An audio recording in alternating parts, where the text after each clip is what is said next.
E vamos para a segunda aula da Bíblia das Instalações Elétricas Hospitalares, a NBR 13534 de 2008. Olá a todos e bem-vindos ao canal IVM Engenharia Elétrica. Eu sou Isaías Ondowski, sou engenheiro eletricista e vou falar hoje sobre a segunda parte dessa norma que rege as instalações elétricas hospitalares.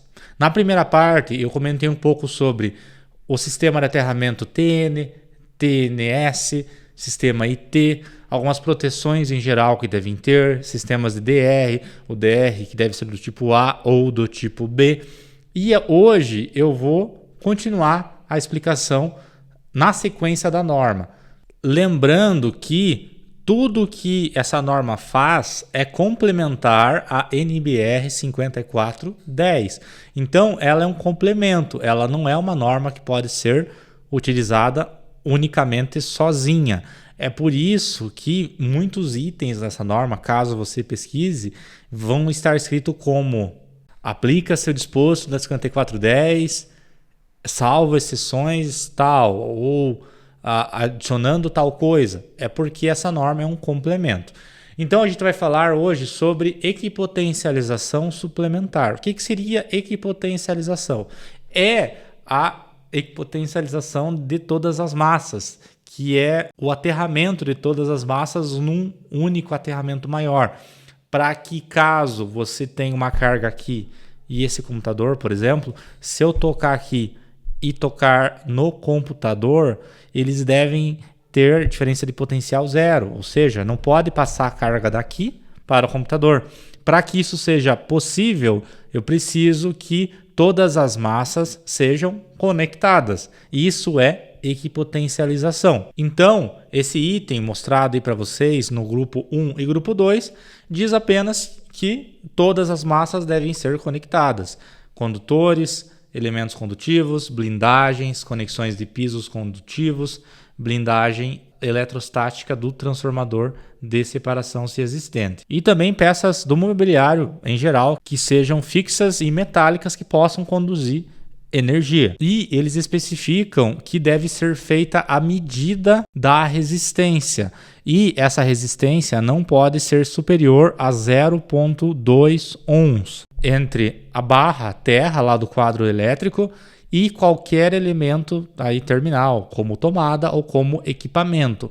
Então aqui já começa inclusive uma boa ideia para vocês que trabalham com isso, que você pode vender o laudo disso também. Então além de fazer o projeto, você tem que laudar isso.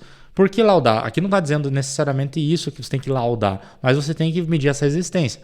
É um item que gera serviço para você. Então caso você esteja assistindo esse vídeo também pensando em empreender, você pode utilizar esse item 5.1.3.1.101 para embasar um laudo. Então é importante vocês verem que a norma também está aqui como, além do elemento de proteção, você como projetista, como elemento futuro de venda e de segurança.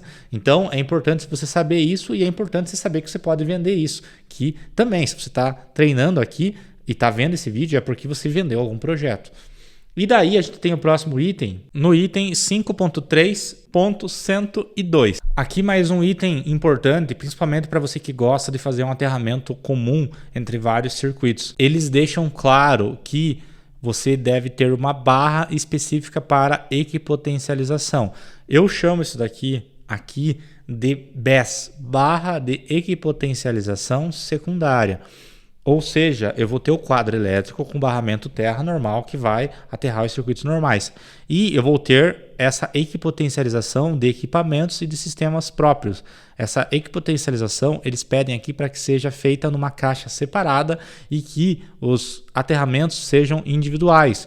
Então eu não posso seguir aquele item na norma 5410 que diz que eu posso levar um condutor de aterramento comum igual ao cabo de alimentação maior que tiver. Eu preciso aqui colocar aterramentos individuais para que eu possa seccioná-los individualmente. Transformadores de separação do sistema IT médico. Nesse item aqui, ele fala sobre a localização, que deve ser próxima da carga. Então, eu vou ter uma sala técnica ou, por exemplo, uma sala cirúrgica, o pessoal costuma colocar esse transformador na parede embutido já do lado da sala cirúrgica, porque ele tem que ser o mais próximo possível do que ele vai alimentar. E ele fala aqui uma informação muito importante, que é quanto à tensão máxima dele, que é de 250 volts.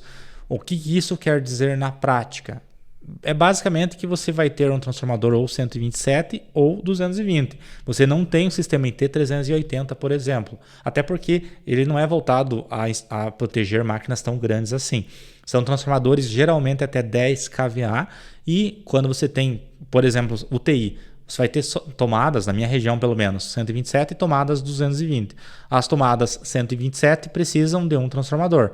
As 220 de outro. Então vão ser dois sistemas separados. E continuando sobre transformador, aqui na norma eles falam sobre o transformador para o grupo 2, que é o grupo mais sensível. Ele fala aqui sobre a corrente de fuga não deve ser superior a 0,5 mA, isso deve ser atestado pelo fabricante. Também fala que o transformador deve ser monofásico, como eu disse anteriormente, ele ou é 127 ou 220, mas em ambas as situações é 127 apenas uma fase ou 220 apenas numa fase. Fase neutro, não fase-fase. Eles são transformadores monofásicos. E eles fazem uma faixa de atendimento entre 0,5 kVA e 10 kVA. Como eu disse, não tem transformador sistema IT acima de 10 kVA. Eles abrem aqui uma exceção para que, caso você tenha um equipamento trifásico que necessite de sistema IT, ele será alimentado por um transformador específico. Mas são sistemas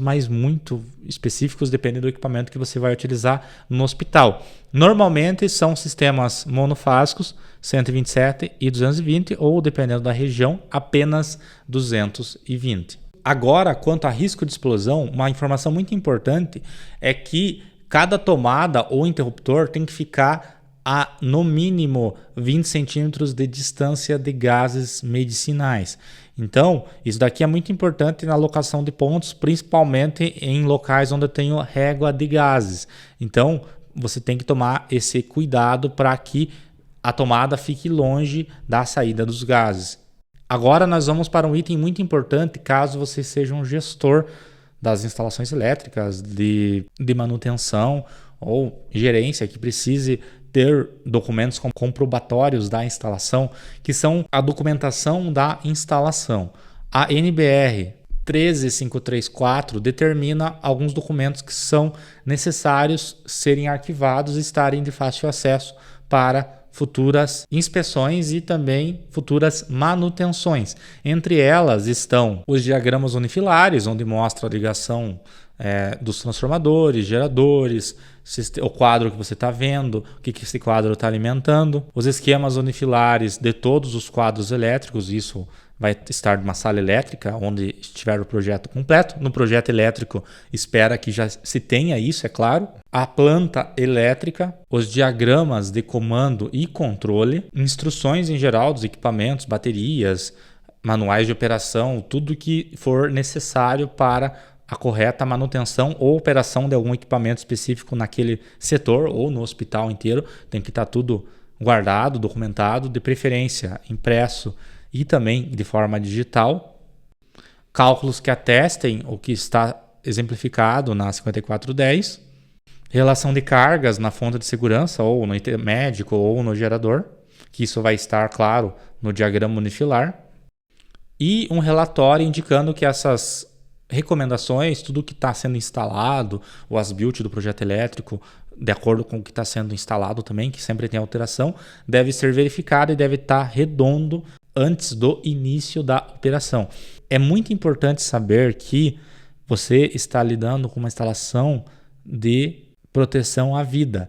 Por isso, você precisa que a instalação esteja redonda, esteja 100% funcional. Não pode ter um mais ou menos ou dá para rodar desse jeito enquanto a gente resolve. Não funciona assim. A instalação elétrica de um hospital, ela tem que estar 100% antes da operação. Então você precisa seguir esses preceitos, essas normas, tudo que está na legislação vigente para que você tenha um projeto redondo. Não contrate, caso você esteja me assistindo aqui, seja quem sabe um engenheiro civil ou um engenheiro que quer fazer a obra ou está gerindo alguma obra, não contrate qualquer um para fazer o projeto, não só do elétrico, hidráulico, estrutural, porque a chance de dar um problema aqui é muito grande, a chance de ter uma fiscalização é muito grande. Então, eu vejo muitas empresas na minha cidade que contratam qualquer engenheiro para fazer projetos em geral, e isso muitas vezes não estoura nessa pessoa, porque essa pessoa faz projetos ali que dificilmente vão ser vistoriados. Porém, em um hospital, em uma indústria, é muito diferente. Você tem um grau de controle muito grande. Por isso, fique atento a todas essas questões aqui, porque com toda certeza, se você está me assistindo, ou você vai cobrar alguém para que seja seguido, ou você vai ser a pessoa cobrada para que seja seguido tudo isso que está escrito aqui. Então, se você tem mais alguma dúvida sobre esses itens em geral, vai ter outras aulas sobre isso, comenta aqui embaixo ou manda um e-mail no isaias@ivm.eng.br que eu vou tentar tirar todas as suas dúvidas que ficaram em relação a esse vídeo. Muito obrigado por assistir até aqui e até a próxima.